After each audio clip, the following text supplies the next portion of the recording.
Merhabalar, kanalıma hoş geldiniz. Bugün sizlerle beraber tığ ile brioş çalışacağız. Tığ ile brioş nedir? Tığ ile brioş tekniği Selanik modeli. Tığ ile Selanik modelini uygulayarak bu saç bandını yapacağız. Saç bandımızda ben böyle bir buklet ip kullandım. Ebroli.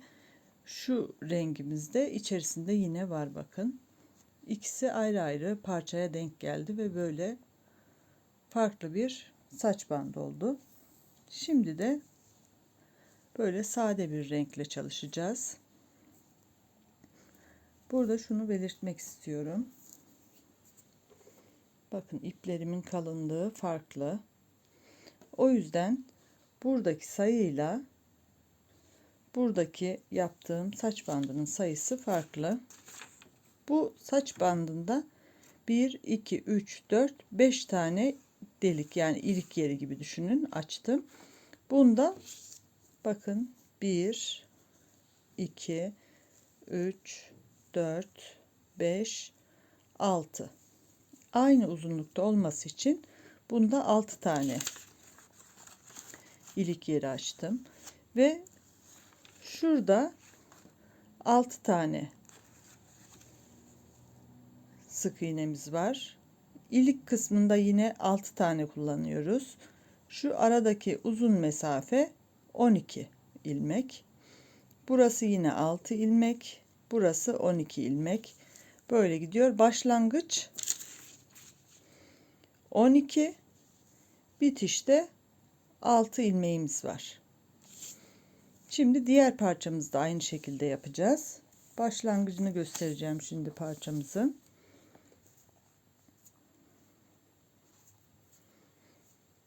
Tığınız, elinize hangi tığ uyuyorsa onunla yapabilirsiniz ipinize göre. Çünkü numara vermek bana göre çok da doğru olmuyor. İpin kalınlığına göre değişebiliyor çünkü. Ben 3 milimetre kullandım. Şimdi başlangıcımızı zincir çekmeden başlama tekniğiyle başlayacağız. Ben bu tekniği kullanarak birçok tığ işini başlıyorum ve çok memnunum. Çanta tabanlarında da kullanırsanız siz de çok memnun kalırsınız. Bakın ilk ilmeğimi aldım. 1, 2. 2 ilmek yaptık. İlk ilmeğin içerisine batıyorum, ilmek alıyorum. Bir ilmek çıkardım. Daha sonra 2 ilmeği beraber aldım. Ve devam ediyoruz. Biraz daha yakınlaştıracağım. Bakın bir tane ilmek yaptık. Şurada hemen bir tane küçük ilmek görüyorsunuz. Bunu şöyle çektiğim zaman batıyorum. Alt taraftaki saç örgüsünün altına girdim. İlmek aldım. Önce bir, sonra ikili topluyorum. Şöyle baktığımız zaman bakın. Şuradaki ilmeği çekiyoruz. Buradan battığımız zaman hemen 2 ilmeğin altından giriyoruz. Şu alttaki ipi baz alacağız. Şimdi ilmeğimi taktım. Bakın buradan çekiyorum. Hemen buraya girdim. İlmek aldım. 1, daha sonra 2. Yine aynı şekilde. Şurası bakın saç örgüsü ve arka tarafta saç örgüsü. Şu ipi çekiyoruz ve ilmek alıyoruz. Yeni bir hemen başlangıçla tekrar edelim. İlmeğimi aldım. 1, 2 zincir çektim. İlk zincirin içerisine batıyorum, ilmek alıyorum. Bu ilmeği zincir çeker gibi bir tane yaptım. Sonra ikili ilmeği topluyorum. Hemen burada şu küçük olan ilmeği çektik. Bakın alttaki saç örgüsünün altından geçtik.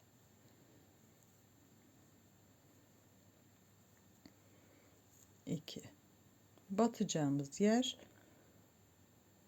şu ipi çektiğimiz zaman hemen burası. Zaten orayı tığa değdirdiğiniz zaman hemen gireceğiniz yer belirli oluyor.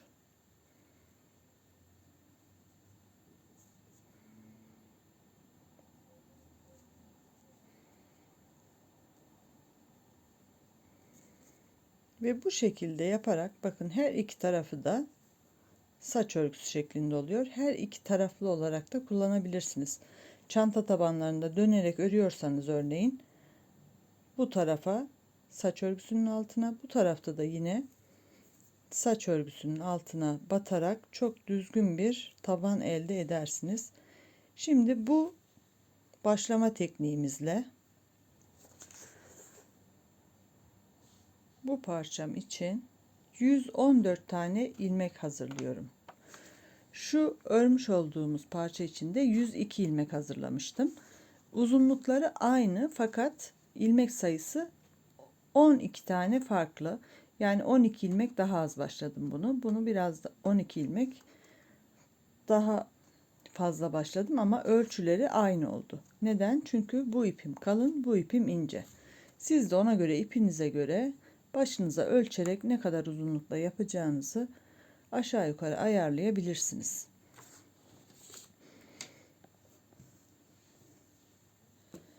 Şimdi bu zincirimi ben şöyle 5-10 tane yapıyorum ve ikinci sıraya nasıl geçiyoruz onu beraber yapacağız.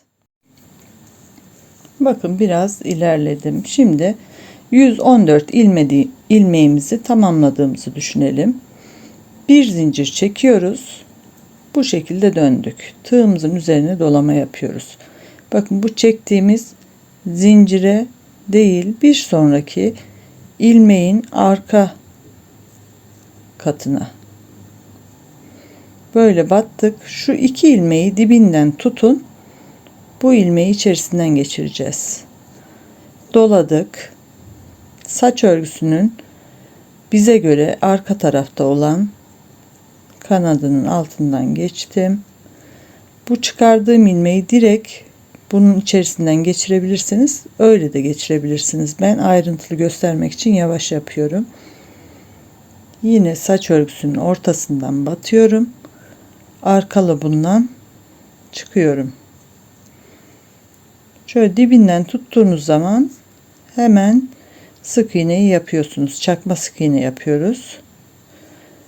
Böyle bazıları geçirebilmek için şöyle tığı çevirerek de ilmeği geçiriyorlar. Öyle gördüm. Ama o biraz daha oyalayıcı bana göre. Böyle yine arka loba batıyorum. İlmeğimi aldım. Hemen dibinden tuttuğum zaman rahatlıkla diğer iki ipin altından da geçirebiliyorum.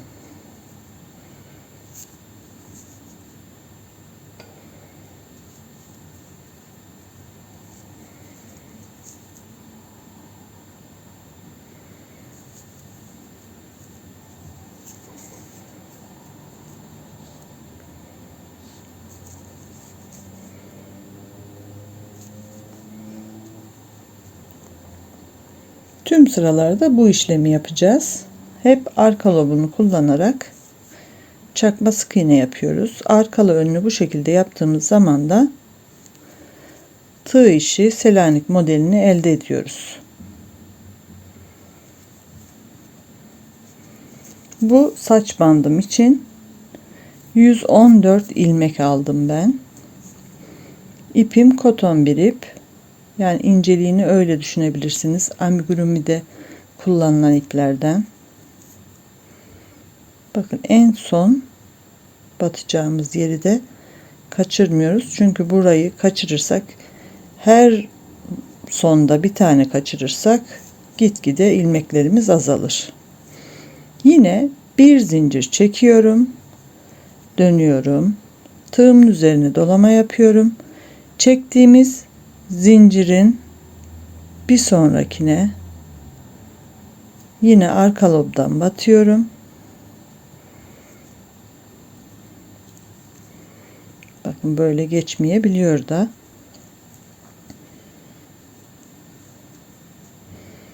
Ama eliniz alıştığında çok hızlı yapabiliyorsunuz. Bu şekilde yapıyoruz. Şimdi ilmekleri aldım. Şurası ilk sırasıydı. İlmekleri aldığımız yön bu taraf. Burayı ben birinci sıra sayıyorum. İlk ilmek aldığım yeri. Burası ikinci. Şuradan parçamdan gösterecek olursam.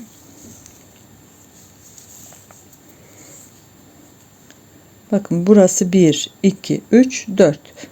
Bu şekilde 4 tane çizgimiz oluşana kadar öreceğiz. Yani ilk ilmeklerimizi aldık. Sonra 1, 2, 3, 4, 5, 6 ve 7.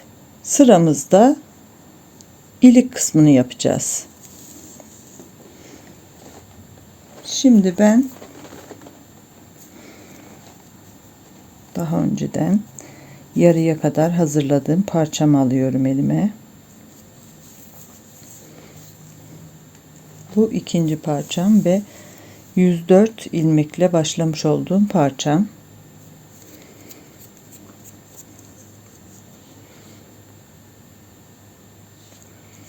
Buradan bir zincir çekiyorum. Yine bir üst sıraya çıkıyorum. Doladım.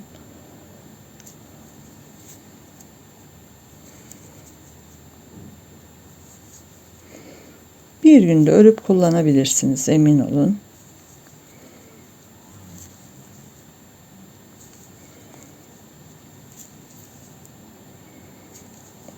Bu şekilde ilmeklerimi örmeye devam ediyorum. Şimdi biraz daha yaptıktan sonra sayacağım. Burada 12 tane ilmeğimiz olacak.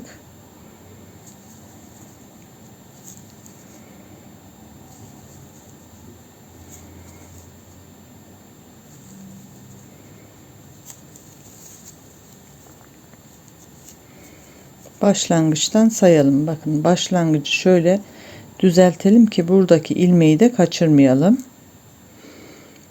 1, 2, 3, 4, 5, 6, 7, 8, 9.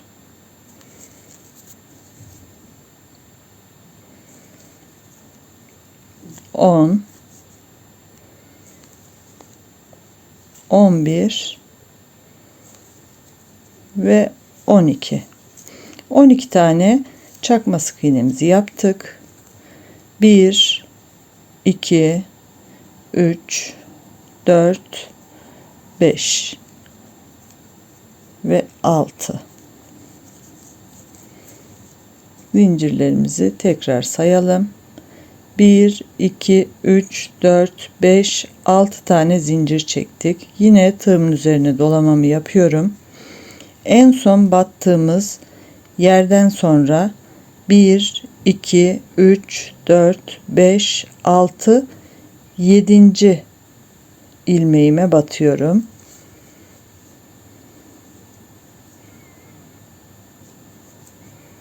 Ve yine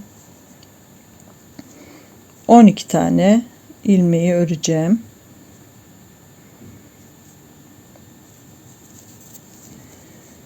Bir oldu. 2,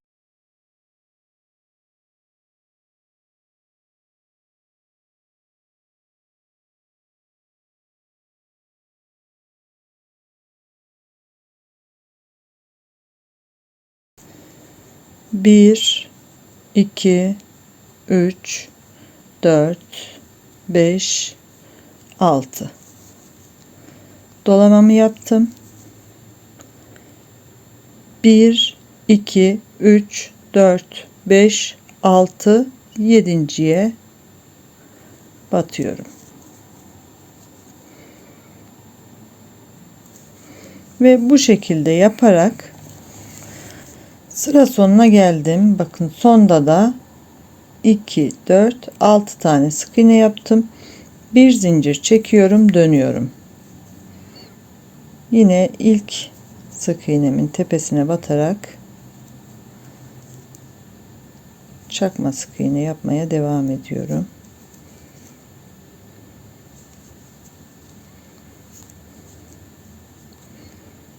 Şurada ipimin katını hemen düzelteceğim.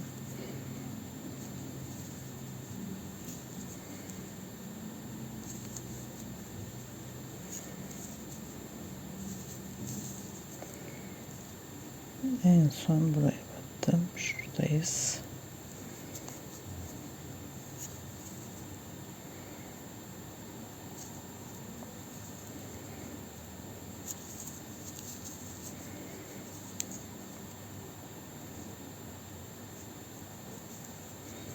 Şimdi buraya batmışım. Parladığı için göremiyorum. 2, 4, 6 olmuş. Evet, zincirimize batacağız. Şurada hemen zincirim çok sık görünüyor ama dikkatli bakın bu kısımda.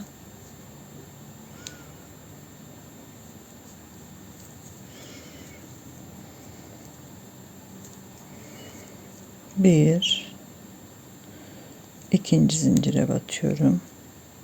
2, üçüncü zincire batıyorum.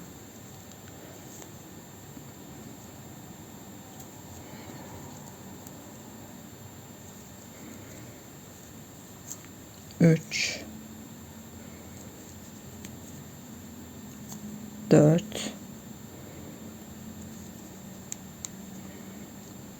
5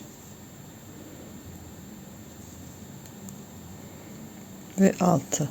6 tane zincir çekmiştik. Üzerine 6 tane çakma sık iğnemizi yaptık. Yine sıradan arka lobuna batarak yapmaya devam ediyoruz.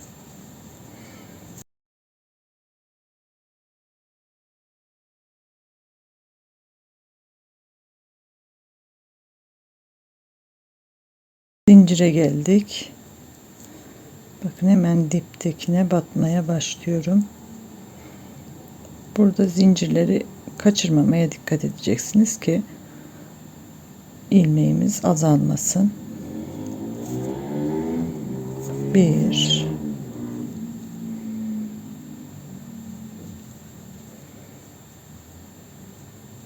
2,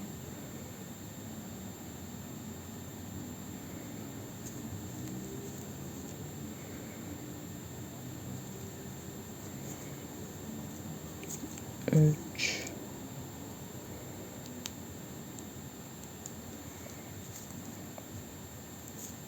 4, 5,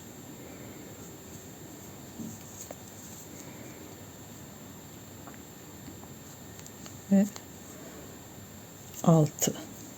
Yine ilk sık iğnemizin arka lobundan batarak çakma sık iğne yapmaya devam ediyoruz. Bakın açtığımız iliklerimiz oluştu. Bundan sonrası yine ben burayı değil şu kısmı ön olarak düşündüm. 1, 2, 3, 4 tane burada çizgi oluşturmuştuk. Yine burada da birinciyi yaptık. Aynı şekilde eşit miktarda bu tarafta da yapacağız. 1, 2, 3, 4, 1, 2, 3, 4 ve ondan sonra tamamladıktan sonra bu şekli vereceğiz ve arka kısmının dikişini yapacağız. Burada bir tane lastik toka kullandım ben. Yani böyle hazır lastik tokanız yoksa normal lastikle de yapabilirsiniz. Ya lastiğin ucunu dikerek böyle daire haline getirebiliriz. Şimdi ben bu parçamı tamamlayacağım ve beraber devam edeceğiz. Ve ikinci parçamı da tamamladım. Gördüğünüz gibi. Bakın burası az olan kısım. Ben şöyle tam kenarda çizgi olan tarafı düz olarak düşünmüştüm. Şöyle çeviriyorum. Bakın burası biraz uzun olan, burası da kısa olan. Üst üste getiriyoruz. Daha doğrusu şunu buradan geçireceğiz.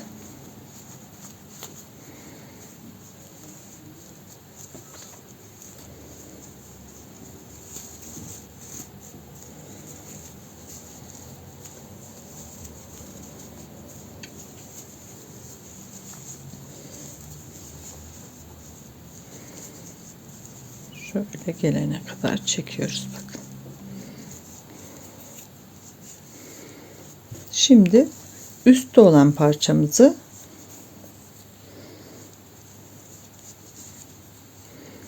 alttaki parçamızın ilk iliğinden geçiriyoruz.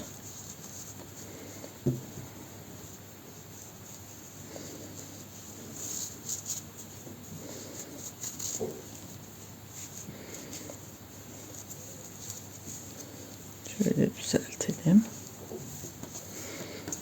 Yine üstteki parçayı sürekli böyle yapacağız. Üsttekini alta geçireceğiz. Hemen bakın geçtiği yerde dipte ilik var. İlik diyorum çünkü iliğe benziyor.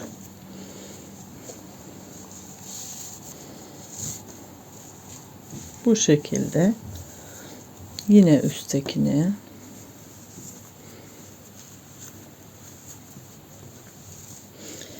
bu saç örgüsü görünümünün biraz daha iri büyük durmasını isterseniz aradaki 12 zinciri 15-20 zincir de yapabilirsiniz. Biraz daha arasını açmış olursunuz.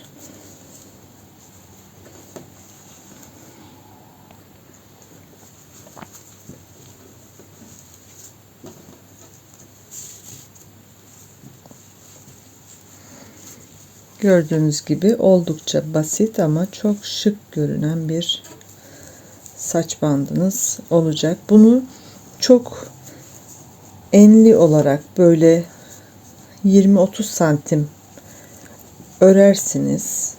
İki parça.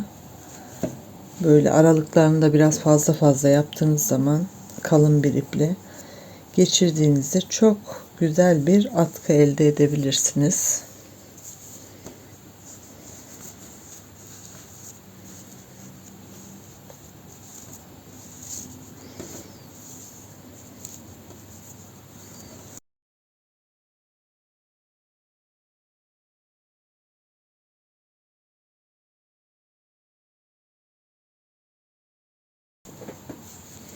Ve bakın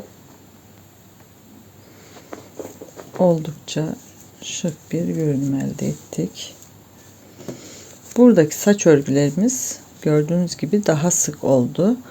6 tane ilik açtığım için aslında bununla aynı sayıda, bakın burası daha iri oldu. Size anlatmak istediğim buydu. Yani ince iple de yapsanız daha iri durmasını isterseniz o 12 ilmek olan kısımları 15-20 yaparsanız biraz daha böyle aralıklı elde edebilirsiniz. Ya da böyle sık sevdiyseniz böyle de yapabilirsiniz. Şimdi saç bandımızı arka taraftan saç tokasıyla birbirine bağlamıştım.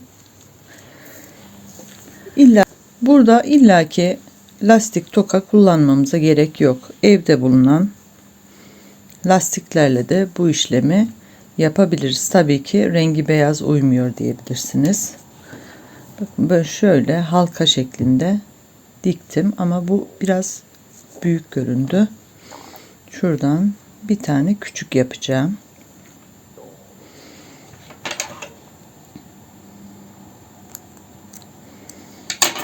Siz de aradaki mesafeye göre başınıza ölçerek ya da kim kullanacaksa ona ölçerek lastiğin büyüklüğünü, küçüklüğünü ayarlayabilirsiniz.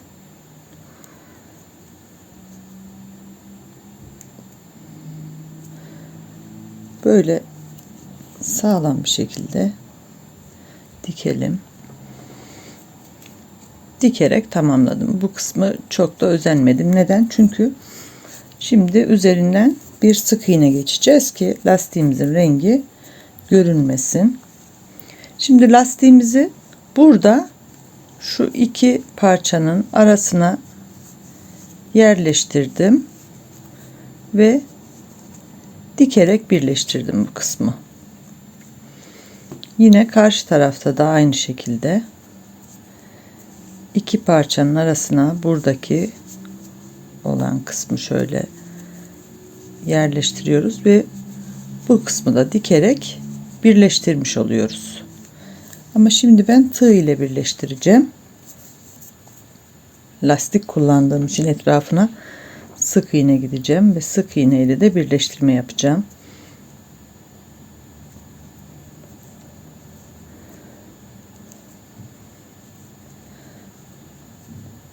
Oldukça fazla sık iğne yapın lastiğinizin üzerine. Çünkü lastik esnediği zaman beyaz rengi ortaya çıkmasın hemen. Seyrek yaparsanız çıkar.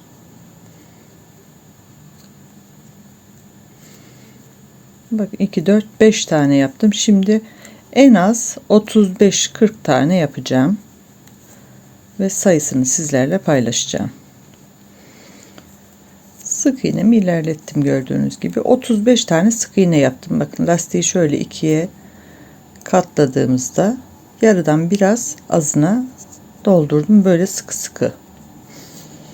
Şimdi saç bandımızı alıyoruz. Şöyle düzeltelim. Saç bandımızın ön tarafı burası. Birinci parçadan hemen dipten batıyorum. İkinci parçadan da batıyorum dipten. Ve lastiğimin üzerindeki ilmeği buradan geçiriyorum.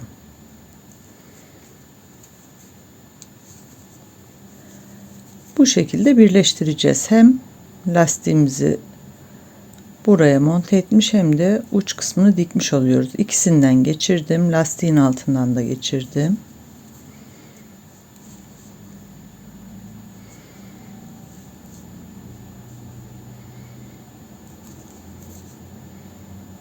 Tek tek batıyorum rahat görebilirsiniz diye.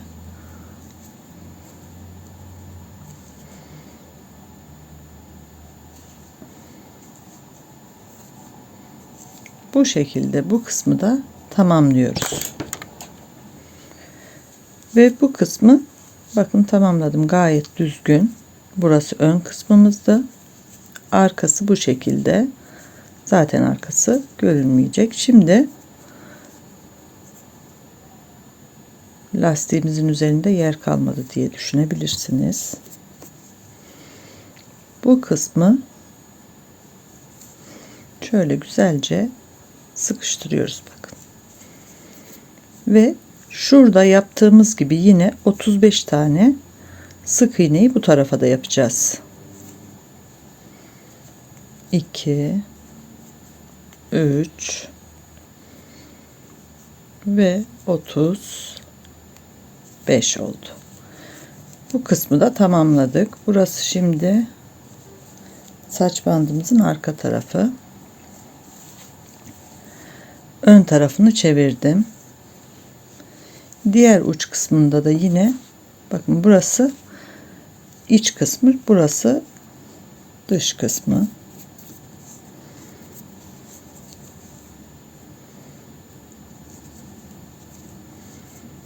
Yine ilmeğimi uzatıyorum, bırakıyorum önce. Buradaki birinci kat ve ikinci katın hemen kenardaki dibinden batıyorum ve ilmeğimi, lastiğimin üzerindeki olan ilmeğimi buradan geçiriyorum ve bir tane sıkıladım. Yine aynı şekilde kata birden battım. Lastiğimi de tığımın üzerine aldım. Ve diğer taraftaki gibi birleştirmemizi yapıyoruz. Ve bu kısmı da birleştirme işlemini tamamladım. En son ipimi kestim ve bakın burada başladığımız kısım var. Burayla birleştirelim. Şöyle üzerindeki saç örgüsünün altından geçiyorum ilk sık iğnenin. Daha sonra da örgümüzün içerisine alıyorum ipimi ve burayı da temiz bir şekilde birleştirmiş oluyoruz.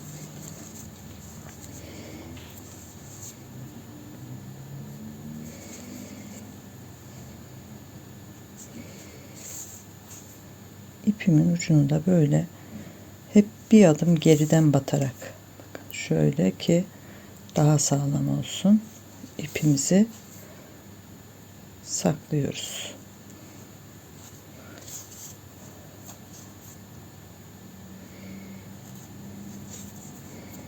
Burada bir tane de düğüm atalım.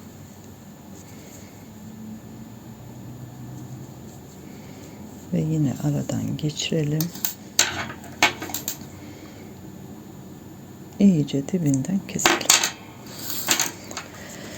Ve saç bandımız gördüğünüz gibi hazır oldu. Arka taraf bu şekilde. Diğer saç bandımızda da hazır saç tokası kullanmıştık. Her iki yöntemle de yapabilirsiniz dediğim gibi. Umarım beğenmişsinizdir.